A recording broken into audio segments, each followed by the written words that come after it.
Good evening, here are tonight's top stories. 2 months after 18-year-old Jagnandan was fatally shot at his East Coast Demerara workplace, his parents continue their quest for justice, alleging the shooter, a security guard, was unlicensed. In other news, 2 individuals have been arrested in an attempted land fraud scheme at the Ministry of Housing, and a high court judge has issued a written ruling in the GTU strike case, which the government plans to appeal. Additionally, a Dartmouth laborer has been sentenced to 2 years for unlawful wounding, and PPP General Secretary has criticized APNU plus AFC for failing to fulfill their 100-day plan promises. Stay tuned for the details of these stories. Please remember to like, share and subscribe to our channel for more news. Parents seek justice 2 months after son's fatal shooting at East Coast Demerara workplace.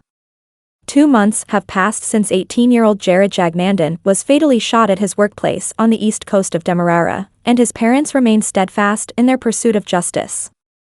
In a press statement released on Tuesday, Jared's parents, Reshma Jagnandan and Avalon Jagnandan, alleged that the security guard who shot their son was not licensed to carry the firearm used in the incident.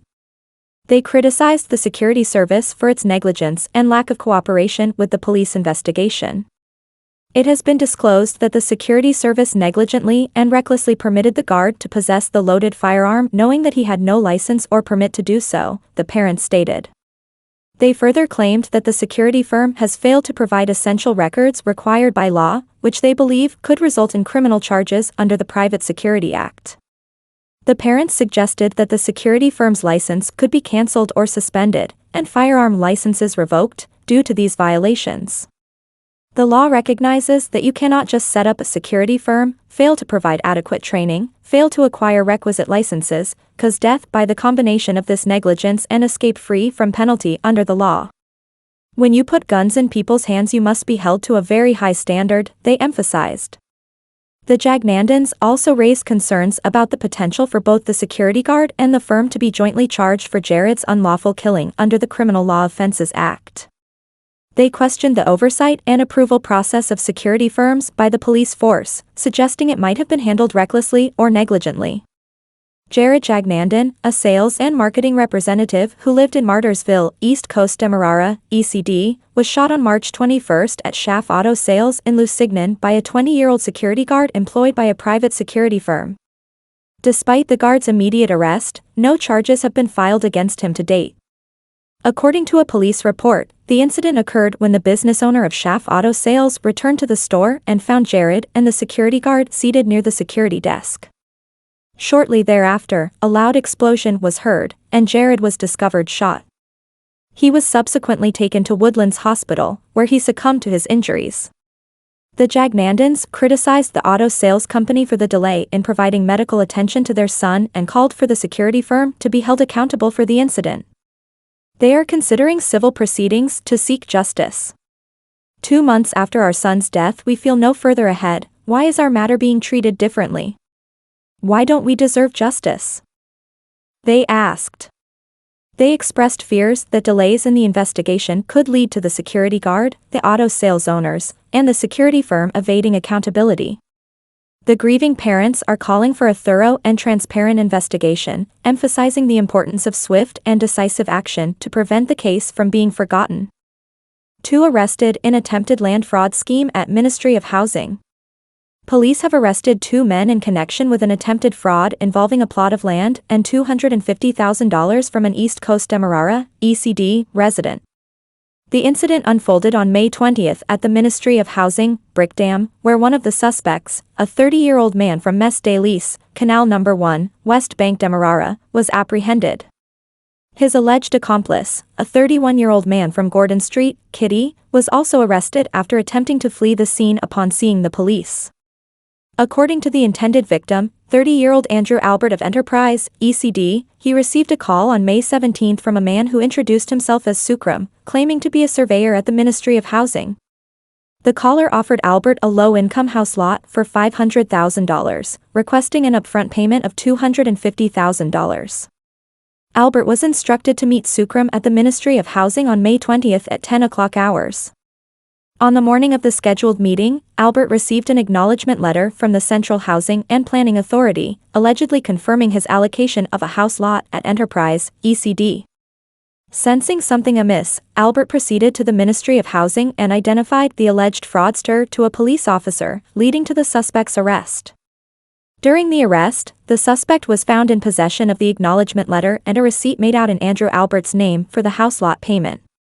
The second suspect, who was attempting to escape, claimed he knew the primary suspect for about 2 months and had met him earlier that day on Robb Street, where he was asked to accompany him to the ministry.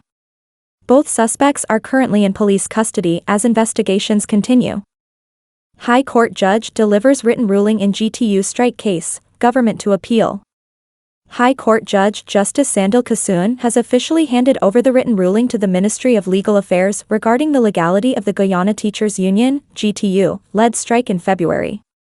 This was announced by Attorney General and Minister of Legal Affairs Anil Nandlal during his Issues in the News program on Tuesday evening.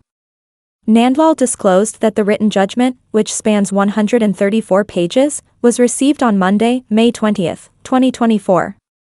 With the written judgment in hand, the Attorney General's chambers will proceed with filing an appeal and an application for a stay of execution on Wednesday, May 22, 2024.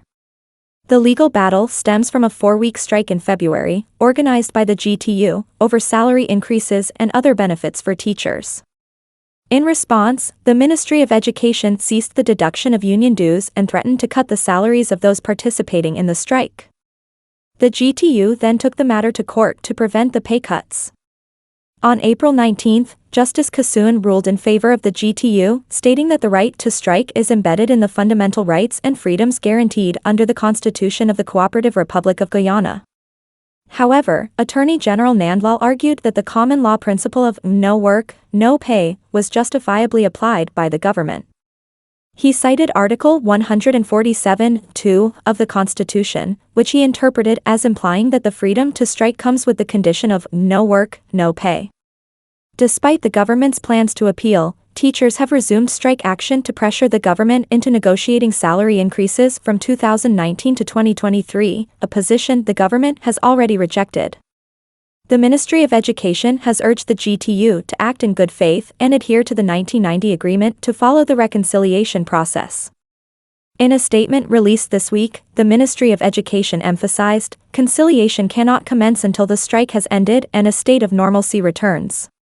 It reiterated its readiness to negotiate a multi-year agreement starting from 2024. Dartmouth laborer sentenced to 2 years for unlawful wounding. Karen Dexter Welch, a 20-year-old laborer from Lot 257 Dartmouth, Essequibo Coast, has been sentenced to 2 years in jail for the offense of unlawful wounding. The incident occurred on September 16, 2023, at Dartmouth, where Welch inflicted injuries on a 59-year-old individual. The case was brought before the Anna Regina Magistrates Court on Tuesday, May 21, 2024. Her Worship, Magistrate Tamika Clark, presided over the hearing. Welch was read the charge and, upon pleading guilty, was handed a 2-year prison sentence. The court's decision follows Welch's admission of guilt, reflecting the judiciary's commitment to addressing acts of violence and ensuring justice for the victims of such offenses. PPP General Secretary criticizes APNU plus AFC for failing to fulfill 100-day plan promises. The failure of the coalition to fulfill its promises outlined in its 100-day plan has highlighted its inefficiency in serving the people of Guyana, according to PPP General Secretary Dr. Barrett Jagdeo. Speaking at a press conference, Dr. Jagdeo emphasized that the coalition's inability to deliver on its commitments has resulted in widespread disappointment and frustration among citizens. The APNU plus AFC promised significant improvements within the first 100 days of their administration, but these promises remain unfulfilled. This demonstrates a clear lack of efficiency and capability in addressing the needs and expectations of the Guyanese people, Dr. Jagdeo stated. Here is a press release of that report. Job creation in 100 days, right? You see the 100 days at the corner, job creation, investment opportunities, small business grants and soft loans. In 100 days, in our first 100 days. You see this? Here? their first 100 days, they will do what we're doing now. That is, write off the student loan for UG and give free education in 100 days. In 100 days, they will faster construction of homes with adequate space, etc. Rent assistance, rental. Now, the reason I ask you this, and this, another one, is that you must be familiar with this document too. This was the 2015 document, the first 100 days.